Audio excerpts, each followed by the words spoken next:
Lieutenant Christopher Cook, COOK, Arlington PD.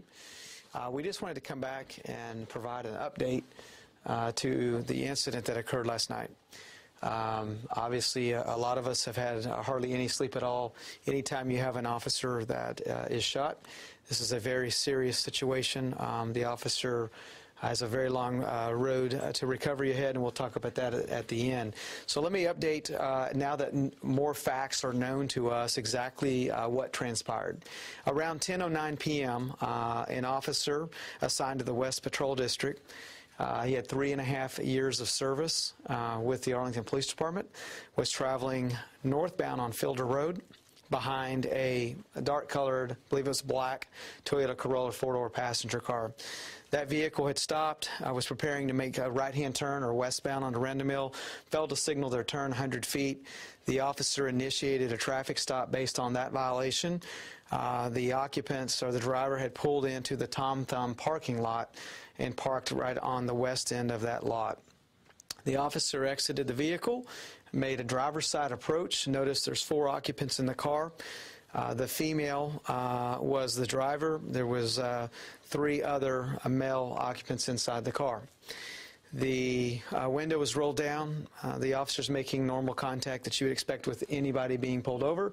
At that point, the officer smelled the odor of marijuana, which he recognized based upon his training and experience as a police officer, and that's why he almost immediately called, you see him on his body-worn camera, contact dispatch for 2 additional units.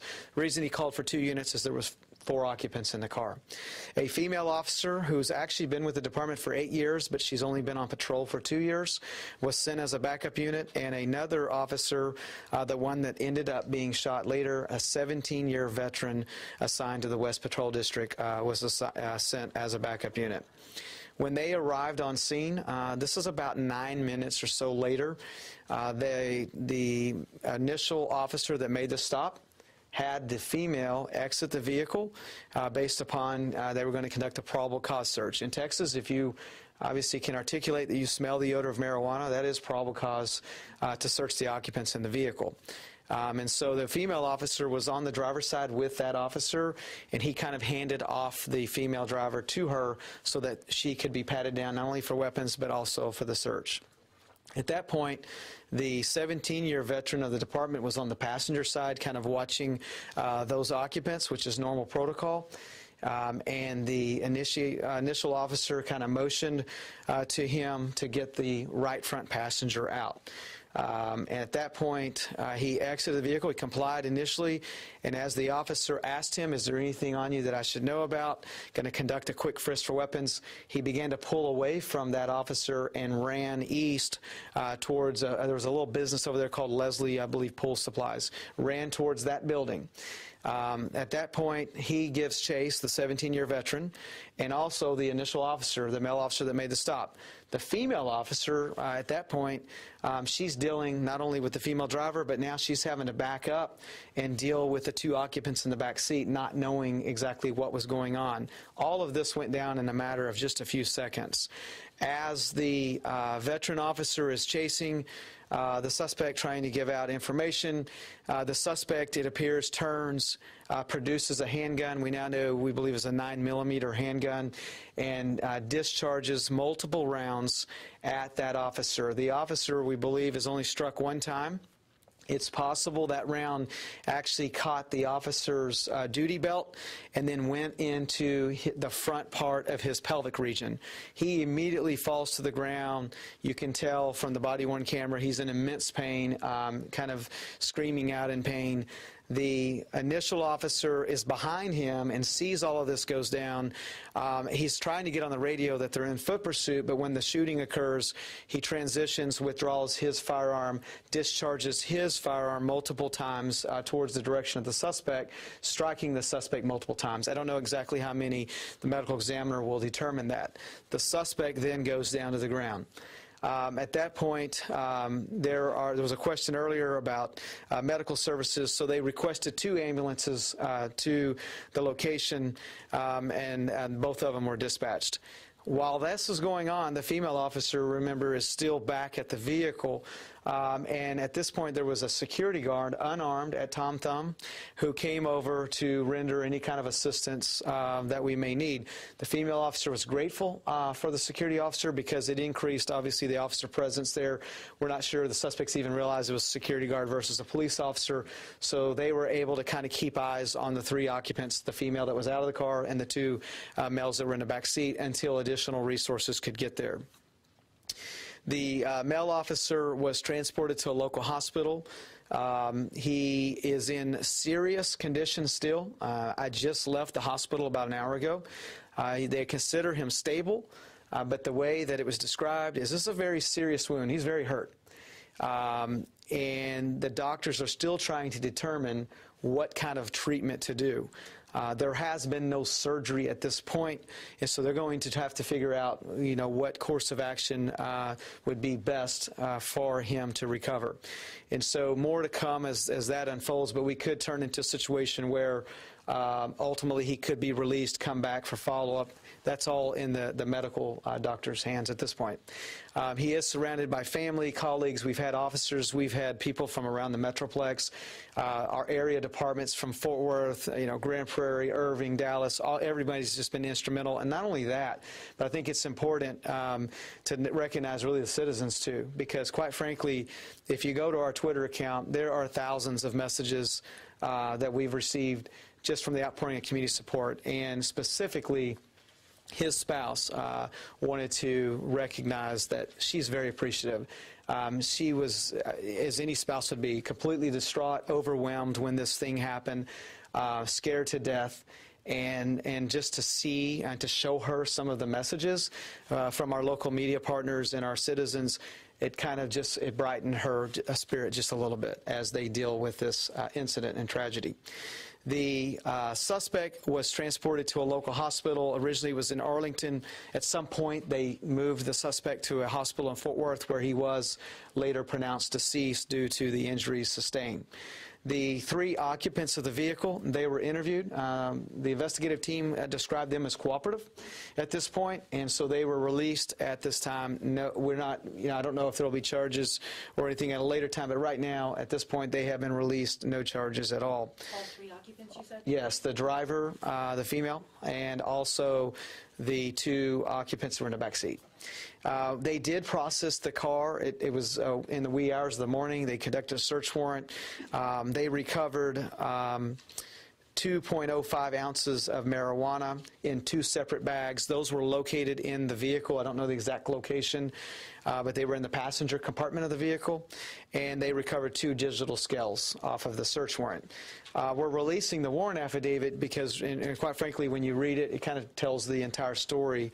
And so at this point, I'll open it up to any questions. Again, long road ahead for our officer to recover. And we're optimistic that he's going to be okay. But as with anything, you're always on guard as they go through this process of getting this type of medical treatment. Can you talk a little bit about how this started out as a routine thing and what ended up happening? Yeah, so, in police work, you hear the term routine traffic stop. I've been in law enforcement for 20-plus years, and that's a term you hear, and we always tell our team nothing's ever routine because it's always the unknown. You really don't know, especially at night. You don't know. You may see 4 heads in the car, but you really don't know who you're stopping. But to your point, it is a very minor violation, failing to signal turn 100 feet. And so you don't anticipate making a stop for that it turns into a situation like this. And so, they did a really amazing job. When I reviewed the footage that I saw, the female driver, at one point the officer asked her to turn the car off and to provide the keys because he didn't want them to flee because he's smelling the odor of marijuana. At first, she's like, why? And so he's like, do it and do it now, please. I mean, he was very polite. She did comply. He puts the keys on the roof of the car while he's waiting for backup officers to arrive. And so you can see that, his suspicions already raised.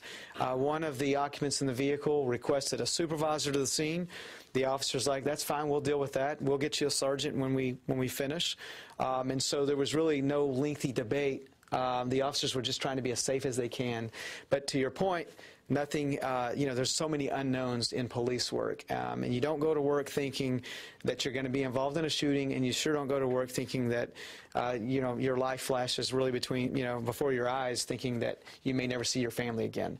I can tell you that the footage was extremely hard for me to watch. I've seen a lot of incidents over my tenure as a law enforcement officer and as a PIO, and it was very difficult for me to watch the officer just lying on his back, wincing in pain and just wanting help, thinking that, he's in big trouble.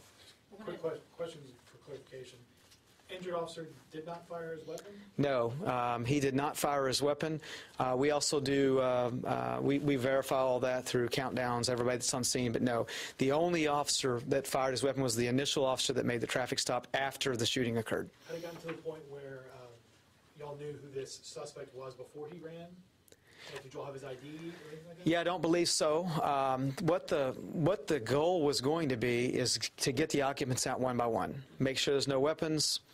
A lot of times officers will have them sit down, other officers kind of watch them, and then one officer goes back to conduct the probable cause search of the vehicle. We didn't get to that point. The female, again, she initially complied when she exited. They were finishing the probable cause search on her. Then when they get the passenger out, that's when he fled on foot. It's important to note, at this point, we believe fully the suspect dictated the outcome here. He decided to flee. He knew he had a firearm on him. We didn't know that. And then he made the decision to turn and discharge the firearm at an officer. Can you talk about, is there any indication that this group had recently committed a crime? I know the officer didn't know that, but given the record of these individuals, were there any other crimes in the area? Yeah, so I don't know if he would have had the understanding that there was criminal activity afoot other than he smelled the odor of marijuana. And if you look at our social media accounts over the past few years, we've been profiling the dangers related to marijuana, because you have a large segment of the community that is pro-legalization kind of arguments, but you see a lot of violence, not only here in Arlington, but in North Texas, related to marijuana-type crimes. And so when you have a situation and you're investigating the possession of marijuana offense, he hadn't found any marijuana yet because he's got to get them out of the car, but you associate, there are dangers associated with that. But just from what we've seen, a lot of times we recover guns, we recover fugitives when we smell and detect the odor of marijuana. And so that was the criminal activity at the time. I do not believe the officer knew who everybody was in the car, because I didn't see him request identification on anyone else at that point. What discretion or leeway does an officer have when someone runs? So that is an officer's decision to chase that suspect and to try to get him into custody. Again, you have the odor of marijuana, so you have a legitimate offense that everyone in the car is detained for. And so almost every officer, including myself, would have chased the suspect that fled on foot. Can you talk about the... Based upon what was found in the vehicle, had the occupant not ran, would those individuals have been arrested? Pretty much for the gun and for the marijuana that was in the car? So what would have happened, finding the firearm, finding the marijuana in the car, yes, there could have been a couple of arrests. It could have been multiple arrests. It really depends. We have to investigate. Does someone say this marijuana belongs to me? Is it in my possession? Where's the gun at? Is the gun on this person? Do they even have a legal authority to possess a gun? That's all dependent on their prior criminal history, because, as you know, depending on certain types of convictions, you cannot possess a firearm, and also age limit. And I don't know the exact age here, but to possess a handgun, even if you have no criminal background, you have to be 21. So there's a lot of things that would have had to have been looked at, but you're right. Typically, had no one ran, there would have likely been, for sure, arrest. How many would have went to jail? It would have depended on which way the investigation went, on where they believed the marijuana, who it belonged to. Can you talk about the prior incident involving Miller and Lawson? So there are open source media reports out there that the two individuals were involved in an incident in Frisco. I'll defer those questions to Frisco PD, but there is open source media that the driver that fled on foot had been involved in some serious incidents. Matter of fact, aggravated robbery is a first-degree felony, and that was the charge he was arrested for up there. And so I'll defer that to Frisco. Yes? Has it been time enough to process the suspect's weapon to determine if it was stolen or legally obtained? Yeah, that's a great question, and I've asked that. I don't have a feedback on where the firearm was obtained or whether or not it's showing outstanding, but we do have possession of the firearm. After the suspect went down, the gun fell on the ground. The officer, kicked it out of the way until he could be secured. Chris, 2 officers nationwide killed in 2 days this week. Speak to people who wish to do harm to police officers. I would say this. Police officers, they join this profession to make a positive difference in the community. We know there are times where the profession has taken a hit for various reasons. But at the end of the day, the vast majority of law enforcement is here to protect not only their families and their friends and their colleagues, but every single person. Almost every officer knows when they go to work, they may have to lay down their life for a stranger. And so it was alarming. As a matter of fact, we just put a social media post out just a few hours before our incident highlighting the California case. And then the Shreveport case was the day before.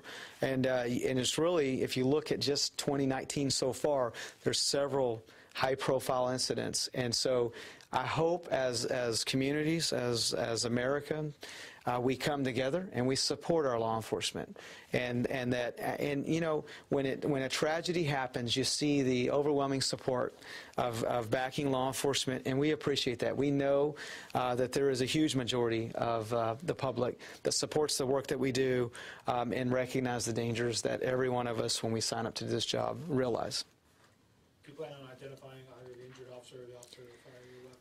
At this point, the families asked us to try to withhold that just for privacy reasons. I will tell you, the injured officer, extremely private person. Even though he's been here 17 years, I know him very well, and so if it was his, if it was his decision, he'd say, I would never want to be known, because first of all, he's just a private individual, and second of all, he's been through a traumatic incident. At this point, we don't have that, but that could change down the road.